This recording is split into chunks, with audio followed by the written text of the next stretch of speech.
की तरफ से मैं बहुत संक्षेप में छोटी सी बात आपसे अपील करना चाहती हूं। जो कौम अपनी बड़ाई करती रहती है, अपना आत्मचिंतन नहीं करती, उसकी गति रुक जाती है प्रगति की।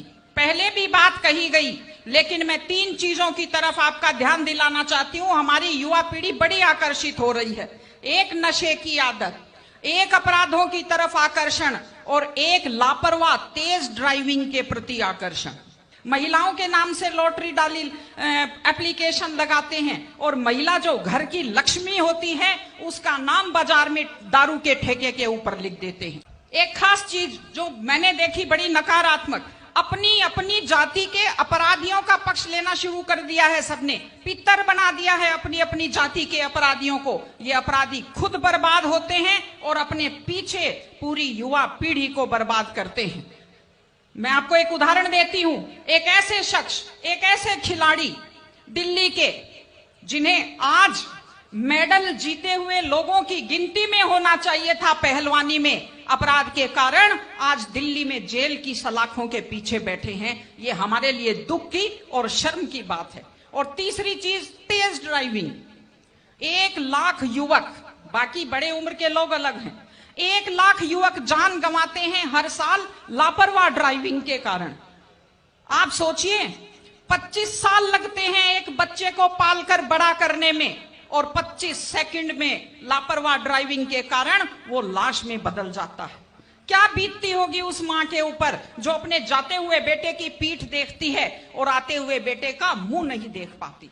आप लोग क्या सोचते हैं? अगर आप अपनी पावर दिखाना चाहते हैं तो मिल्खा सिंह की तरह तेज दौड़िए, या कि आप नीरज चोपड़ा की तरह, देवेंद्र झाझड़िया की तरह आप तेज भाला फेंकिए मोटरसाइकिल का कान मरोड़ने में, या तेज गति से कार भगाने में कोई बहादुरी नहीं होती। अगर आप सोचते हैं कि आप बड़े हैंडसम और डैशिंग दिखते हैं तेज गाड़ी भगाते हुए, आप डैशिंग हैंडसम नहीं दिखते, आप लापरवाह दिखते हैं, आप बेपरवाह दिखते हैं, आप बेवकूफ दिखते हैं। इसलिए कम से कम सड़क पर जब भी गाड़ी चलाएं, आप ध्यान से गाड़ी चलाइए। आपकी जिंदगी आपके माता पिता की भी है। एक छोटी सी चीज और कहना चाहती हूं। हमारे बुजुर्ग हमें जब पालते हैं, जो लोग खेती से बच्चों को पढ़ाते हैं, जो लोग छोटी आमदनी में बच्चों को पढ़ाते हैं, उनकी पूरी उम्र खप जाती है अपने बच्चों की जिंदगी बनाने में। और उसके बाद दुख का विषय है, बड़ा पीड़ादायक सीन मैं कई जगह देखती हूं कि एक माँ बाप मेहनत करते हुए हाथों में आइटन पड़ जाते हैं, एड़ियां फट जाती हैं, कपड़े मैले फट जाते हैं, और उसके बाद जब बेटे को पढ़ा लिखा कर तैयार करते हैं, उसके बाद पढ़ी लिखी बड़े घर की थोड़ी बेटी आ जाती है तो माँ बाप की तरफ ध्यान नहीं देते। आज हमारे 60-70% घरों में हालत यह है कि बुजुर्गों को रोटी तो मिल रही है लेकिन इज्जत से रोटी नहीं मिल रही।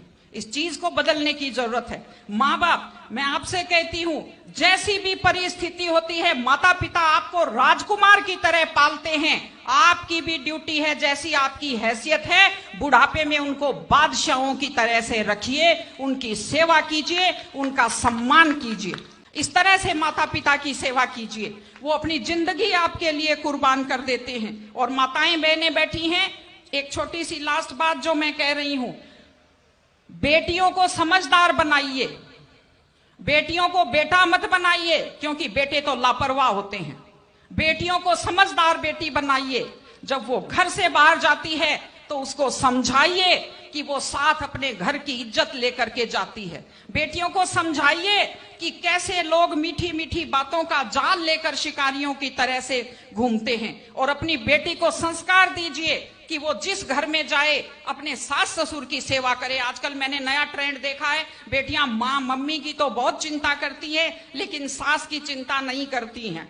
ये गलत चीज है। औरत घर की धुरी होती है। अगर वृद्ध लोगों की चिंता नहीं करेंगे तो हमारे वृद्ध लोगों को सुरक्षा कैसे मिलेगी, उन्हें सम्मान कैसे मिलेगा, इनकी जिंदगी खुश कैसे होगी।